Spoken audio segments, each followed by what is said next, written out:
నిర్గమకాండము 16వ అధ్యాయం యొక్క సారాంశం. ఈ అధ్యాయంలో ఇశ్రాయేలీలు సీనాయి అరణ్యంలో ఆహారం లేక మోషే అహరోనులపై గొణుగుతారు. దేవుడు వారిని పరీక్షించడానికి ఆకాశం నుండి ప్రతిరోజు మన్నా అనే ఆహారాన్ని, సాయంత్రం పూరేళ్లు అనే పిట్టలను కురిపిస్తాడు. ఇశ్రాయేలీల సణుగుడు ఏలీము నుండి సీనాయి అరణ్యానికి వచ్చిన తర్వాత ఆహారం లేక ఇశ్రాయేలీలు మోషే అహరోనులపై సణిగారు. మన్నా మరియు పూరేళ్లు. దేవుడు వారి మొర ఆలకించి సాయంత్రమున మాంసముగా పూరేళ్లను, ఉదయమున ఆకాశం నుండి ఆహారముగా మన్నాను కురిపించాడు. నియమాలు. ప్రతి ఒక్కరూ తమ రోజువారీ అవసరానికి తగినంత మాత్రమే కూర్చుకోవాలి. 6వ రోజున 7వ రోజైన విశ్రాంతి దినము కొరకు 2 అంతలు సమకూర్చుకోవాలని దేవుడు ఆజ్ఞాపించాడు. జ్ఞాపకార్థము.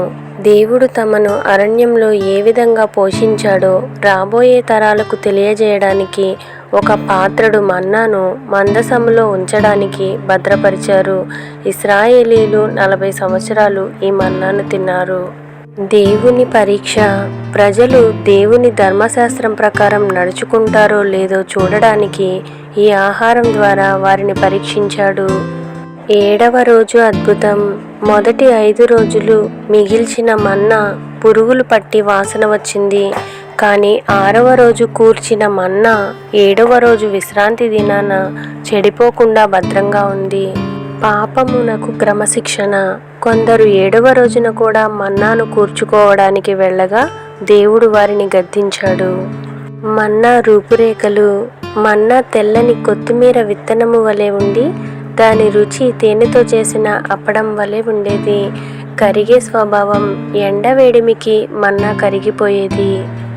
కొలత పద్ధతి. ప్రతి ఒక్కరికి రోజుకు 1 ఓమెరు అనగా సుమారు 2.2 లీటర్ల చొప్పున మాత్రమే మన్నాను సేకరించాలనే నియమం ఉండేది. అయితే మన్నా ఎక్కువ కూర్చుకున్న వారికి ఎక్కువ కాలేదు, తక్కువ కూర్చుకున్న వారికి తక్కువ కాలేదు. మోషే కోపం. దేవుని మాట వినకుండా మరుసటి రోజుకి మన్నాను మిగిల్చిన వారిపై మోషే కోపపడ్డాడు. అహరోను మన్నా పాత్రను భద్రపరచడం. దేవుని ఆజ్ఞ ప్రకారం అహరోను ఒక పాత్రలో ఓ మొయరుడు మన్నాను తీసి సాక్ష్యపు మందసము ఎదుట భద్రపరిచాడు.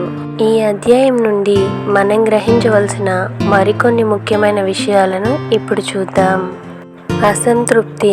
మానవ నైజం. ఐగుప్తు బానిసత్వాన్ని మరచి చిన్న కష్టానికే దేవునిపై గొణగడం సనగడం మానవ బలహీనతను చూపుతుంది. దేవునిపై ఆధారపడడం. దేవుడు రోజువారీ మన్నానే ఇచ్చాడు. ప్రతిరోజు దేవునిపై విశ్వాసంతో ఆధారపడాలని ఇది నేర్పుతుంది. దేవుని నమ్మకత్వం. ప్రజలు దేవునిపై మరియు మోషేపై గొణుగుడు సణుగుడు చేసినప్పటికీ దేవుడు తన కృపతో వారి అవసరాలను తీర్చాడు. విశ్రాంతి దిన పరిశుద్ధత. శరీరం కన్నా ఆత్మ ప్రాముఖ్యమైనదని, దేవుని ఆరాధనకు సమయం కేటాయించాలని విశ్రాంతి దిన నియమం గుర్తు చేస్తుంది. కృతజ్ఞతా భావం.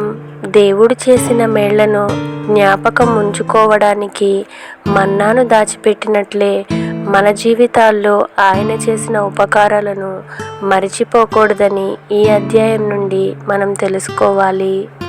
అధ్యాయం యొక్క ముగింపు. అరణ్యంలో ఆకలితో ఉన్న ఇశ్రాయేలీలకు దేవుడు మన్నా పూరేళ్లతో రోజు ఆహారాన్ని అందించి పోషించాడు. ఆయన నియమించిన ఆజ్ఞలకు లోబడి జీవిస్తూ అనునిత్యం ఆయనపైనే ఆధారపడాలని ఈ అధ్యాయం యొక్క సారాంశం.